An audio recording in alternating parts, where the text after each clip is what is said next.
할렐루야. 5월 9일 화요일 원포인트 큐티 가운데 오신 여러분들을 주님의 이름으로 사랑하고 축복합니다. 오늘 하나님께서 우리에게 주신 말씀은 고린도전서 12장 12절에서 26절까지의 말씀입니다.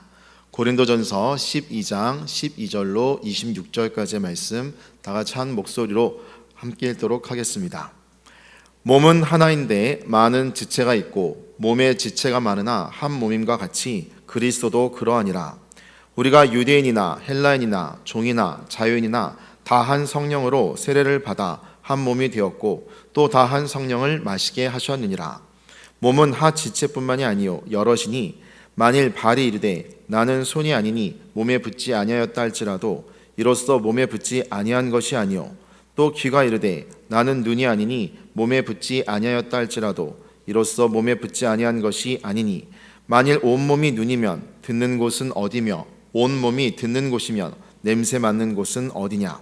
그러나 이제 하나님이 그 원하시는 대로 지체를 각각 몸에 두셨으니 만일 다 한 지체뿐이면 몸은 어디냐. 이제 지체는 많으나 몸은 하나라. 눈이 손더러 내가 너를 쓸 데가 없다 하거나 또한 머리가 발더러 내가 너를 쓸 데가 없다 하지 못하리라. 그뿐 아니라 더 약하게 보이는 몸의 지체가 도리어 요긴하고 우리가 몸에 덜 귀히 여기는 그것들을 더 귀한 것들로 입혀주며 우리의 아름답지 못한 지체는 더욱 아름다운 것을 얻느니라.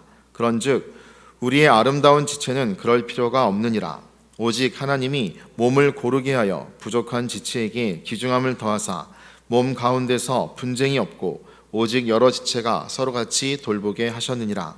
만일 한 지체가 고통을 받으면 모든 지체가 함께 고통을 받고 한 지체가 영광을 얻으면 모든 지체가 함께 즐거워하느니라.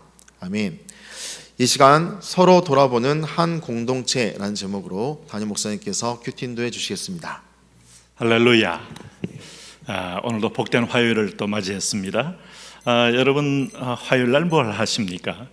우리가 새롭게 한 주를 이렇게 기도로 시작하는 날이 우리 교회는 화요일날 오전 기도회입니다. 댁에 있는 것도 감사하지만 우리가 주님의 전에 한번 나와서 하나님의 얼굴을 배웠고 우리의 모든 상황과 사정을 아뢰면서 시작하는 날, 이것이 바로 출발을 복되게 하는 그런 날이라고 믿습니다. 함께 나오셔서 예배와 기도로 승리하시면 좋겠습니다. 무엇보다도 우리가 교회란 무엇인가 하는 대목이 이 고린도전서에서 아주 강렬하게 드러나고 있어요. 이 교회도 어떤 미국의 유명한 신학자가 그런 말을 한 적이 있죠. 네, 교회는 그리스에서는 철학이 되었다가 로마에서는 제도가 되고 또 중세를 거치면서 조직이 되었다가 미국에 와서는 심지어 기업이 되었다, 이런 말까지 하는 분도 있는데, 물론 다소 교회의 부정적인 면을 강조한 것이겠죠. 그러나 교회는 본질적으로 그리스도의 몸입니다. 그래서 우리가 여러 가지 인간으로 인해서 교회는 다소 경직돼 가고 다소 하나님이 기뻐하지 않는 모습을 드러낼 때가 물론 있죠. 그러나 그 본질적 DNA는 주님의 몸이라는 사실을 결코 잊으면 안 됩니다. 그렇기 때문에 이 교회의 교회다움을 위해서 끊임없이 우리는 고린도전서의 말씀을 묵상하면서 오늘 이 공동체가 결코 조직적인 한 몸이 아니라 유기적인 한 몸이다, 이렇게 기억하셔야 돼요. 유기라는 말은 화학적 결합이라는 거예요. 그래서 예를 들면 우리가 물 하면은 H2O지만은 물이라는 것은 수소와 산소의 결합으로 이루어졌기 때문에 그것이 완전히 별개의 모습으로 갖고 있지만 물이 되는 순간에는 액체라는 새로운 형태의 모습으로 존재하는 것처럼 예전에 따로 있던 모습은 없고 서로 나는 당신이 없으면 물이 안 되고 당신은 내가 없으면 물이 안 되는 거예요. 산소는 수소가 있어야 되고 수소는 산소가 있어야 되는 겁니다. 그런 의미에서 보면 우리가 받은 은사는 다 서로 간에 그런 상호적 연결로 돼 있다. 그래서 오늘 12절에 몸은 하나인데 많은 지체가 있고 몸의 지체가 많으나 한 몸인과 같이 그리스도도 그러하니라. 그러면서 오늘 13절에 뭐라고 했습니까? 우리가 유대인이나 헬라인이나 종이나 자연이나 다 한 성령으로 세례를 받아 한 몸이 되었고 또 다 한 성령을 마시게 하셨느니라. 이것은 혁명적인 선언이에요. 여러분 우리가 출애굽 여정에서 홍해를 건넌 무리들 가운데 애굽에 다른 이민족들이 꽤 많이 끼어 있었습니다. 그러나 하나님은 그 이민족을 하나하나 골라내면서 저주하지 않았어요. 그들이 아브라함 공동체에 허락한 약속을 믿으면 자연스럽게 하나님 백성이 됐습니다. 그리고 유대인 중에 유대인일지라도 그들이 광야에서 원망하고 불평하면 광야에서 그들을 제거함으로 하나님의 저 낙원의 안식에는 그야말로 믿음으로 세우는 나라임을 분명히 밝혀주셨어요. 그리고 여러분 가나안 땅 정복하면서도 기브온 족속이 위장하고 왔어도 하나님은 그를 적극적으로 받아들이면서 내 백성 만들었죠. 기생 라합이든지 우리가 알고 있는 모압 여인, 그런 모압 여인 룻의 얘기에 관한 것이든지 다 보면 주님의 혈통에는 함의 자손이든 야베스 자손이든 여러분 셈의 자손이든 하나님은 그 아들들을 일일이 구분하는 것이 아니라 하나님의 그 믿음의 은총에 들어오면 내 백성 삼았다는 것을 구약에서도 볼 수 있어요. 그러므로 인간의 그 죄성으로 인해서 부득이하게 주종 관계가 형성이 되고 계급이 발생하고 거기에 그야말로 계급적 사회 차별 제도가 형성이 되긴 하지만 그거는 필요악일 뿐이고 하나님의 나라는 그야말로 완전한 평등 공동체요 은사 공동체다 하는 것을 분명히 가르쳐주고 있는 거죠. 그래서 오늘 유대인, 헬라인, 종이나 자유인 다 한 성령으로 세례를 받아 한 몸이 되었다라고 말씀하고 있는 겁니다. 그렇지만 한 몸이라고 해서 똑같은 모습이 아니다 하는 게 이제 다양성인 거예요. 오늘 14절 보세요. 몸은 한 지체뿐만 아니요 여럿이니 만일 발이 이르되 나는 손이 아니니 몸에 붙지 아니하다 할지라도 이로써 몸에 붙지 아니한 것이 아니요. 발은 저 맨 밑에 있기 때문에 나는 이 몸에서 제일 그야말로 멀리 먼 곳에 있어서 몸하고는 거리가 멀고 중앙부하고는 거리가 멀고 머리하고는 더 멀고 그러므로 나는 유익하지 않다라고 말할 수 있겠어요? 우리 몸의 신체를 보라는 거예요. 몸, 손은 위에 있으니까 영광받고 발은 아래에 있으니까 아무런 주목도 받지 못한다고 스스로 폄하할 이유가 있어요? 발이 없으면 걸을 수 없어요. 여러분 우리는 몸의 모든 그 유기적 기능을 보면서 눈썹 하나 없어진 것만 또 비가 올 때 얼마나 불편하고 힘든 것인가를 체감할 수 있고요. 오늘 우리 안에 있는 혀가 없다면 맛을 알 수가 없고 치아가 없다면 음식을 먹을 수가 없는 것이고 속에 있는 것이나 바깥에 있는 것이나 그리고 귀가 없다면 우리는 대화가 불가능하고 그래서 모든 몸의 구조는 한 몸이 유익성을 위하여 존재한다는 것이죠. 그러므로 여기 17절 보세요. 만일 온몸이 눈이면 듣는 것은 어디며 온몸이 듣는 곳이면 냄새 맡는 곳은 어디냐.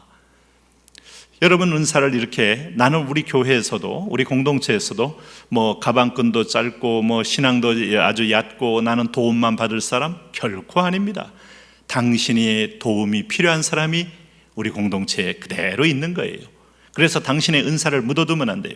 비교의식의 질곡 속에 빠져서 은사를 폄하하면 결코 안 됩니다. 그것은 사단의 음성입니다. 나는 참 존귀하다.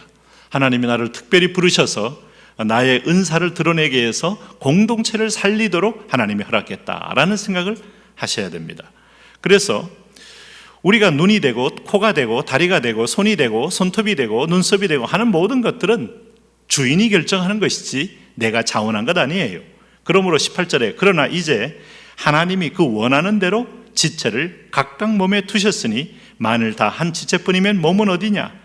이제 지체는 많으나 몸은 하나라고 말씀하고 있는 겁니다. 그러므로 어떤 것도 서로 비교할 대상이 아니고 온전해야 질 대상입니다. 우리 흔히 그런 말 하잖아요.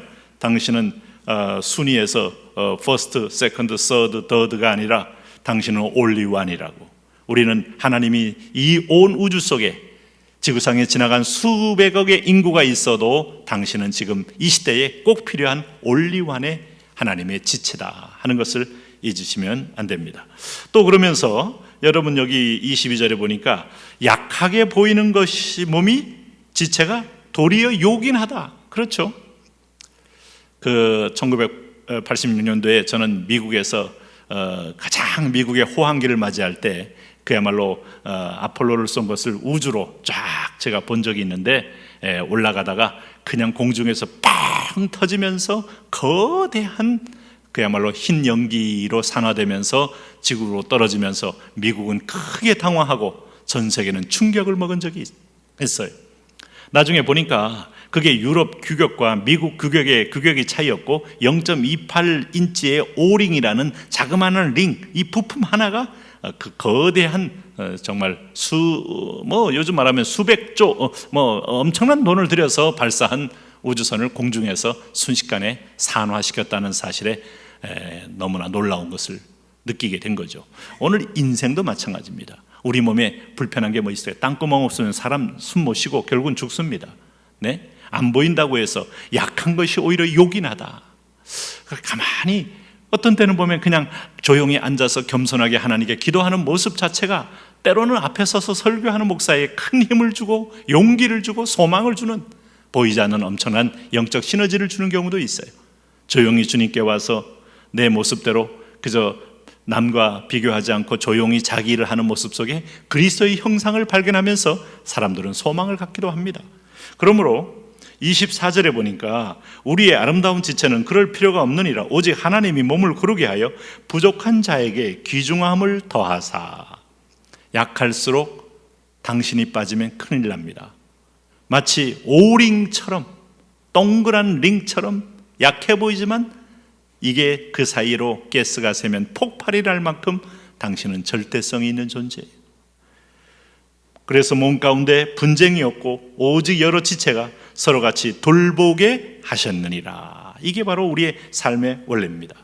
중요한 것은 우리는 손톱이 아파도 머리가 아픈 거고, 우리가 발톱이 아파도 머리가 아프고, 오늘 우리 온몸의 지체 중에 피부가 아파도 온통 같이 고통을 느끼는 존재라는 거예요. 이게 교회입니다. 이게 하나님 만드시는 천국입니다. 오늘 천국 백성들은 이 땅에서 교회에서 그걸 연단하고 훈련하는 거예요. 비대면 속에 숨어서 우리 나는 상처받기 싫어, 서로 간에 얼굴 보기 싫어, 그냥 하나님만 볼 거야. 아닙니다. 와서 지체를 함께 보듬고 함께 은사를 통하여 세워져 가는 겁니다. 축복의 주인공들 되시기 바랍니다. 하나님, 그런 은혜와 사랑으로 나도 성숙하고 주님의 몸도 세워가는 복된 삶 되게 하여 주옵소서. 예수님 이름으로 기도합니다.